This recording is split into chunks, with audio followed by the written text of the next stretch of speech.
Hello students, welcome back to my YouTube channel education hub Govind Prajapati. मेरे प्यारे विद्यार्थियों, आज हम यहाँ पर कक्षा 8 के विद्यार्थियों के लिए हिंदी विषय का मॉडल प्रश्न पत्र है उसे सरल करेंगे।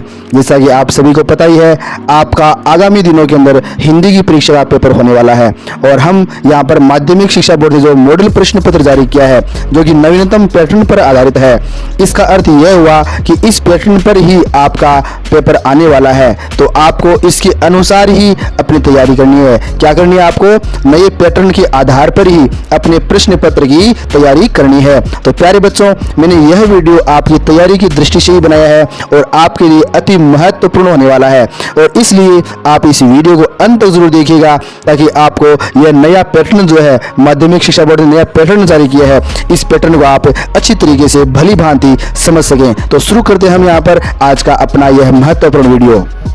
प्यारे बच्चों, आपका प्रश्न पत्र जो होगा, हिंदी का प्रश्न पत्र जो बुकलेट है वह 3 खंडों में बंटी हुई होगी। आपके आएगा खंड ए, ब और स।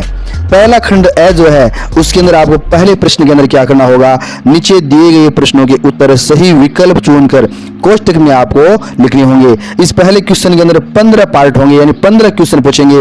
प्रत्येक क्वेश्चन 1-1 अंक का होगा। इस प्रकार ये पहला प्रश्न कंप्लीटली आपके 15 अंकों का होता है। आपके पास कुल समय जो है पूरे प्रश्न पत्र के लिए 2.5 घंटे होगा और प्रश्न पत्र का जो पूर्णांक है वो आपको पता ही है 80 अंकों का होता है। तो हम बात करते हैं खंड ए में पहले प्रश्न की और उसके अंदर पहला जो पार्ट आपके पास है उसमें हमें दे रखा है पहला प्रश्न, अभी न होगा मेरा अंत पंक्ति में किस ऋतु के लिए कहा गया है। तो इसका राइट ऑप्शन हमारे पास होगा स बसंत। ये जो प्रश्न आपके पास है वो आपकी पाठ्य पुस्तक से ही पूछे जा रहे हैं, यानी पाठ्य पुस्तक के प्रश्न है और आपको भली भांति अपनी पाठ्य पुस्तक से इनकी तैयारी करनी है। तो राइट ऑप्शन हमारा पहले क्वेश्चन में क्या हो गया, स ऑप्शन बसंत।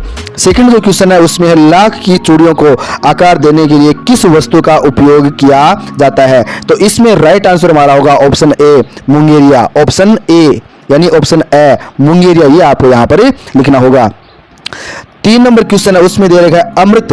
अमृत शब्द का विपरीत शब्द है, यानी विलोम शब्द लिखना है। अमृत का विलोम शब्द वो क्या होगा, ऑप्शन ब होगा, विष। राइट ऑप्शन हमारा क्या होगा, ऑप्शन ब, विष आपको यहां पे लिखना है।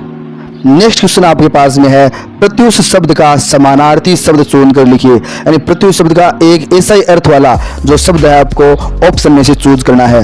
तो आपके पास राइट आंसर जो होगा इसके अंदर ऑप्शन ए, प्रातःकाल। ऑप्शन ए क्या होगा, प्रातःकाल, ये इसका सही आंसर आपको यहाँ पर लिखना होगा। नेक्स्ट 5 नंबर क्वेश्चन है उसमें दे रखा है बदल को किस बात से चीड़ थी। बदल जो है आपके पाठ्य पुस्तक में उसको किस बात से चीड़ थी। तो इसका राइट आंसर होगा ऑप्शन ब, कांच की चूड़ियों से। ऑप्शन ब राइट होगा, कांच की चूड़ियों से चीड़ बदल को थी। छठा क्वेश्चन है उसमें दे रखा है बस तो फर्स्ट क्लास है, वाक्य में विशेषण है। बस तो फर्स्ट क्लास है, सेकंड क्लास है ना, थर्ड क्लास है, यानी विशेषण कौन बता रहा है, फर्स्ट, सेकंड, थर्ड। तो राइट ऑप्शन हमारा होगा ऑप्शन ब, फर्स्ट। ऑप्शन ब जो होगा राइट होगा, फर्स्ट। 7वां क्वेश्चन इसके अंदर हमारे पास है हम भिखमंगों की रिक्त स्थान दे देना हमारे पास, स्वच्छंद लुटाकर प्यार चले। कविता की पंक्ति को पूरा करना, यानी यहाँ पर रिक्त स्थान जो है उसके अंदर क्या वर्ड आएगा। तो इस 7वें क्वेश्चन के अंदर आपको लिखना है ऑप्शन ब, राइट आंसर होगा दुनिया में। राइट ऑप्शन क्या होगा हमारा, दुनिया में। नेक्स्ट आपके पास क्वेश्चन जो है उसमें दे रहा है चिट्ठियों की अनूठी दुनिया पाठ के आधार पर, यानी पाठ का नाम है आपके पास चिट्ठियों की अनूठी दुनिया। पाठ के आधार पर तमिल भाषा में चिट्ठियों को कहा जाता है। तो इसके अंदर 4 ऑप्शन दे रखे हैं, मैं आपको चारों का ही विश्लेषण करके बता रहा हूँ। पत्र हम कहते हैं संस्कृत के अंदर, चिट्ठी जो होती है ना, खत जो होता है चिट्ठी, चिट्ठी को संस्कृत के अंदर पत्र कहते हैं। तेलुगु भाषा में उत्तरम कहते हैं। कन्नड़ भाषा में कागद कहते हैं। जो ब ऑप्शन है कागद वो कन्नड़ भाषा का है। ए ऑप्शन पत्र दे रखा है वो संस्कृत भाषा का है। स ऑप्शन उत्तरम वो तेलुगु भाषा का है। आपको ज्ञान के लिए बता दूं, उर्दू के अंदर हम चिट्ठी को खत कहते हैं। और एक ऑप्शन हमारे पास बचा हुआ है काडिद, वो तमिल भाषा में होता है, यानी चिट्ठी जो होती है ना, पत्र, खत, उसे हम तमिल भाषा में काडिद कहते हैं। तो हमारा राइट ऑप्शन क्या हो गया, ऑप्शन ब, काडिद। ठीक है। नेक्स्ट क्वेश्चन हमारे पास है रविंद्र शब्द का सही संधि विच्छेद है। तो इसका राइट ऑप्शन हमारे पास में होगा ऑप्शन ब, रवि प्लस इंद्र। रवि में वी छोटा आएगा, प्लस इंद्र में भी ई छोटा आएगा। ब ऑप्शन हमारा राइट होगा, रवि प्लस इंद्र। इसके पश्चात नेक्स्ट क्वेश्चन है, उसमें हमारे पास दे रहा है दो शब्दों के मिलने से क्या बनता है। तो आपको पता है बच्चों, दो शब्दों के मिलने से समास हम कहते हैं, उसे नाम समास बनता है। दो शब्दों के मिलने से जो बनता है उसे हम क्या कहेंगे, समास कहेंगे। राइट ऑप्शन हमारा क्या हो जाएगा, ऑप्शन ए समास होगा। नेक्स्ट 11 क्वेश्चन है, उसमें दे रहा है चिड़िया की चोंच में क्या दबा हुआ था। तो इसका राइट ऑप्शन होगा ऑप्शन बी, चिड़िया की चोंच में तिनका दबा हुआ था। ऑप्शन बी क्या लिखोगे आप, तिनका, ऑप्शन बी राइट आंसर हमारा यहाँ पर होगा। नेक्स्ट 12 जो क्वेश्चन है उसके अंदर हमें दे रखा है जहां पर मुर्गियों को रखा जाता है उसे क्या कहते हैं, यानी मुर्गियों को जहां रखा जाता है उस स्थान का नाम क्या है। तो राइट ऑप्शन हमारा होगा ऑप्शन सी, दड़बा। क्या होगा, ऑप्शन सी, दड़बा कहते हैं उसे। नेक्स्ट क्वेश्चन है, नैनन के जल सो पग धोए। नैनन यानी आंखों के जल से पग धोए, पंक्ति में किसने पैर धोए। तो आपको ये तो पता ही है, ये तो हमारे भगवान श्री कृष्ण ने धोए थे। किसके धोए थे, सुदामा जी के, जो परम भक्त थे, परम मित्र थे भगवान श्री कृष्ण के, सुदामा जी। तो ऑप्शन बी राइट होगा, श्री कृष्ण ने सुदामा के पैर धोए। ऑप्शन बी आपको यहाँ पे राइट करना है, ठीक है। ये नेक्स्ट क्वेश्चन हमारे पास है, पुडुकोट्टई किस राज्य का जिला है, यानी पुडुकोट्टई जिला है लेकिन किस राज्य का ही हमें बताना है। तो इसका राइट ऑप्शन हमारे पास है ऑप्शन बी, तमिलनाडु। कौन सा है राज्य, तमिलनाडु। ऑप्शन बी इसका राइट आंसर होगा, ठीक है बच्चों। नेक्स्ट क्वेश्चन हमारे पास है, गौरैया की टोपी में कितने फूंदने थे। तो इसका राइट ऑप्शन हमारे पास होगा बी, 5। ऑप्शन बी जो है राइट होगा आपके पास, क्या होगा, ऑप्शन बी 5 होगा।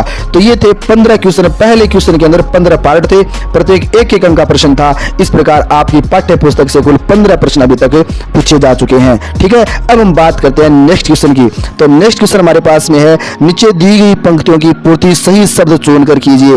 और सही शब्द जो है वो हमारे पास दे रखे हैं कोष्ठक के अंदर, देख रहे हैं ना, पोटरी, दुपट्टी, अंत, प्रत्यूष, धाम, विवाइन, स्वपन, ये ऑप्शन हमारे पास दे रखे हैं। इन्हीं को आप रिक्त स्थानों के अंदर उचित स्थान पर प्रयुक्त करके यहाँ पर इन रिक्त स्थानों की पूर्ति करोगे। ये 7 प्रश्न है और एक एक नंबर के होकर के आपके कुल कितने नंबरों के हो गए, 7 नंबर हो गए। ये आपका प्रश्न नंबर 2 हो गया।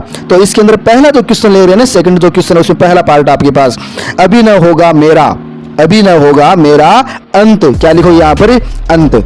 सेकंड क्वेश्चन है उसके अंदर होगा, मैं ही अपना, रिक्त स्थान से मृदुल कर, मैं ही अपना स्वपन मृदुल कर। स्वपन लिखोगे, सेकंड क्वेश्चन है ना, उसमें क्या लिखोगे, स्वपन लिखना आपको, ठीक है।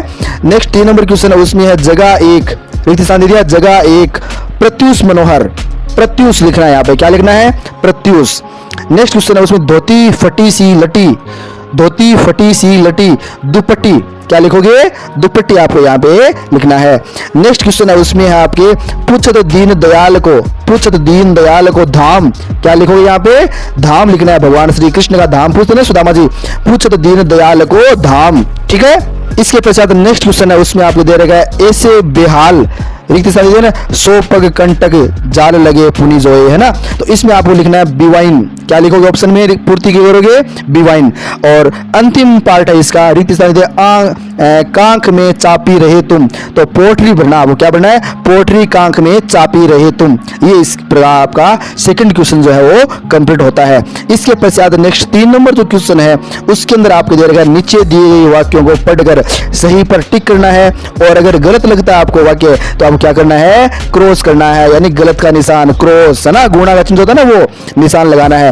और तीसरे प्रश्न के अंदर आपको 6 भाग दिए होंगे, प्रत्येक भाग एक एक अंक का होगा। इस प्रकार कुल मिलाकर आपका प्रश्न नंबर 3 जो होता है वो कितने अंक का हो गया, 6 अंकों का। कितने का हो गया भाई, 6 अंकों का ये आपका प्रश्न जो है वो होता है। तो हम बात करते हैं पहला जो क्वेश्चन है उसकी, दोषों का पर्दाफाश करना बुरी बात नहीं है। दोस्तों का पर्दाफाश करना बुरी बात नहीं है, सही बात है, यानी राइट है ना ये ऑप्शन। तो आपको क्या करना है, यहाँ पे राइट का निशान लगाना है। जो कोष्टक दे रखा है ना आपको, उस कोष्टक में आप क्या करोगे, राइट का निशान लगा दोगे।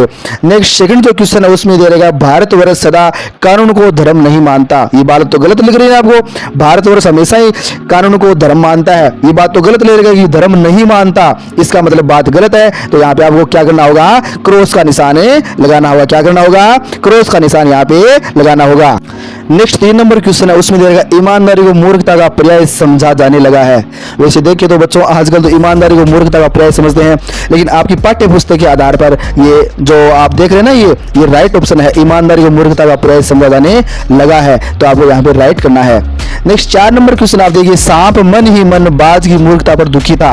ये आपकी पाठ्य पुस्तक का है, आप यहाँ पर टेली करना राइट होता है या नहीं होता आपको पता है। ये 5 नंबर क्वेश्चन है वो आप देखिए, आदमी तो लिबास से फकत लाज ही नहीं ढकता।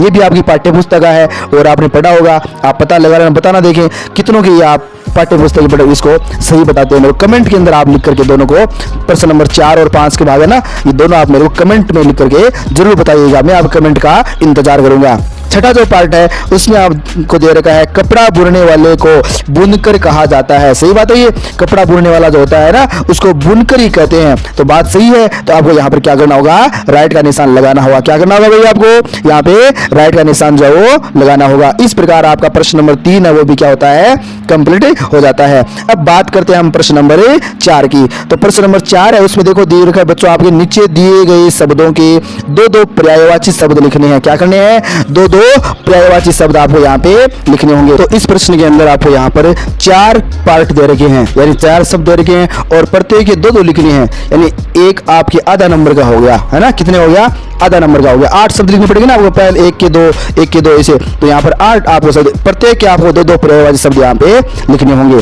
तो यहाँ पर आप देखिए चंद्रमा, पहला आपको पाठ दे रखा है ना चंद्रमा, तो चंद्रमा का समानार्थी कितने भी आप लिख सकते हो, आपकी जो पासबुक है पाठ्य पुस्तक है उसमें सब में दे रखे हैं। तो यहाँ पे मैं 2 बता रहा हूँ आपको, जैसे चंद्रमा उसको राकेश कहते हैं, चंद्र कहते हैं ना ऐसे, तो इसके राकेश लिख देना, चंद्र लिख देना, और भी आपने जो पढ़ा है उनमें से जो उचित आपने पढ़े हैं सही पर्यायवाची आप यहाँ पे लिख सकते हैं। नेक्स्ट सेकंड जो है पुष्प का लिखना है, तो फूल है, कुसुम है, सरोज है, ऐसे इनके लिख सकते हैं। 3 नंबर क्वेश्चन है उसमें देगा भ्रमर, तो इसको हम भंवरा, मधुप है ना, भ्रमर जो होता है ना उसको क्या कहते हैं, भंवरा, मधुप, ये आप यहाँ पे लिख सकते हैं। 4 नंबर है उसमें सूर्य, तो सूर्य को रवि कहते हैं, भास्कर कहते हैं, सूरज कहते हैं, दिनकर कहते हैं ना, कितने पर्यायवाची आप लिख सकते हैं। तो यहाँ पे तो आपको केवल 2 लिखने हैं, बहुत आसान है, आप यहाँ पे आसानी से इनको लिख सकते हैं। इस प्रकार ये क्वेश्चन नंबर 4 जो आपका यहाँ पे कंप्लीट हो जाता है। अब हम बात करते हैं प्रश्न नंबर 5 की। प्रश्न नंबर 5 जो बच्चों उसमें आपको दे रखा है, नीचे दिए गई वाक्यांश का मिलान कीजिए, यानी तिरछी लाइनें मिला थे ना आप किताब के अंदर, हाँ वही है ये। यहाँ पे आपको इन वाक्यों को मिलाना है कि सही लाइन कौन सी मैच करेगी, वाक्यांश का मिलान आपको यहाँ पे करना होगा। तो यहाँ पर जो आप पहला पार्ट देख रहे हैं आप, उसमें है हम दीवानों की, तो इस साइड में देखो क्या हस्ती, राइट जो है ना यहाँ मैच करना है, हम दीवानों की क्या हस्ती, ये हो गया। सेकंड है मस्ती का आलम साथ चला, मस्ती का आलम साथ चला, ऐसे आपको मिलान यहाँ पे करना है। नेक्स्ट 3 नंबर है उसमें है आए बनकर उल्लास अभी, आए बनकर उल्लास अभी, इसे मिलाना है। और नेक्स्ट जो 4 नंबर है उसमें लिखा है हम धूल उड़ाते जहां चले, हम धूल उड़ाते जहां चले, तो ये आपके प्रश्न नंबर 5 है, मिलान से समझ होगा। 4 नंबर का प्रश्न आएगा, आप आसानी से इनको मिला करके ये 4 नंबर आप अपने प्रश्न पत्र के अंदर अपनी मुट्ठी में कर सकते हैं, यानी पक्के कर सकते हैं। इसके पश्चात नेक्स्ट जो आपका क्वेश्चन आता है क्वेश्चन नंबर 6, और 6 नंबर क्वेश्चन में आपको बच्चों दे रखा है, नीचे दिए गए वाक्यों का समानार्थी शब्द लिखिए, यानी आपको एक समानार्थी शब्द लिखना है और जिसका अर्थ ये होता है, ठीक है ना, यानी आपको एक वाक्यांश दे रखा है और उस वाक्य का आपको एक ही शब्द लिखना है समानार्थी, यानी इसका अर्थ निकल जाना चाहिए। तो यहाँ पे आपको दे रखा है वस्तु के बदले वस्तु लेना देना, ये क्या कहलाता है ना, तो वस्तु के बदले वस्तु लेना या देना ये विनिमय होता है, विनिमय, तो आपको क्या लिखना होगा, विनिमय यहाँ पे लिखना होगा। सेकंड है कई वर्षों पुराना, तो कई वर्षों पुराना क्या होता है, प्राचीन, क्या होगा, प्राचीन। नेक्स्ट 3 नंबर है उसमें दे रखा है सरलता से मिल जाना, सरलता से जो वस्तु मिलती है सुलभ हो जाती है, यानी सुलभ प्राप्ति होना, तो यहाँ पे आप क्या लिखना होगा, सुलभ, सरलता से मिल जाना, इसका अर्थ हो गया सुलभ।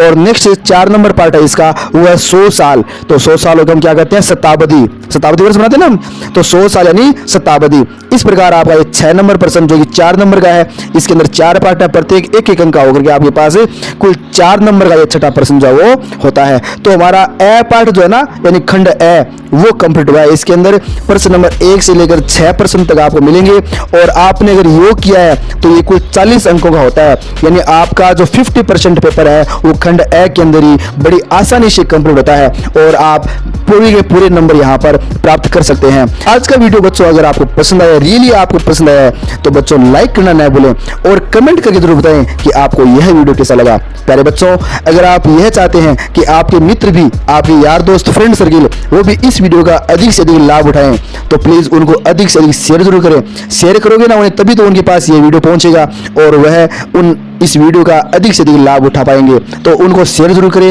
और यदि आप हमारे YouTube चैनल जिसका नाम है एजुकेशन हब गोविंद प्रजापति, उस पर पहली बार आए हैं, पहली बार ही अगर आपका वीडियो देखना हो रहा है, पहली बार ही अगर आप यहाँ पे विजिट कर रहे हैं तो प्लीज हमारे चैनल को सब्सक्राइब जरूर करें तथा पास ही का बेल आइकन जो है उसे जरूर प्रेस करें ताकि आगामी सभी वीडियो के नोटिफिकेशन जो आपके लिए यूजफुल होंगे, परीक्षा की सामग्री जो आपको मिलेगी वो वीडियो आपको तुरंत प्राप्त हो और आप उसका तुरंत अधिकतम लाभ ले सकें। नेक्स्ट वीडियो के अंदर मैं फिर हाजिर होऊंगा आपके लिए, तब तक के लिए धन्यवाद।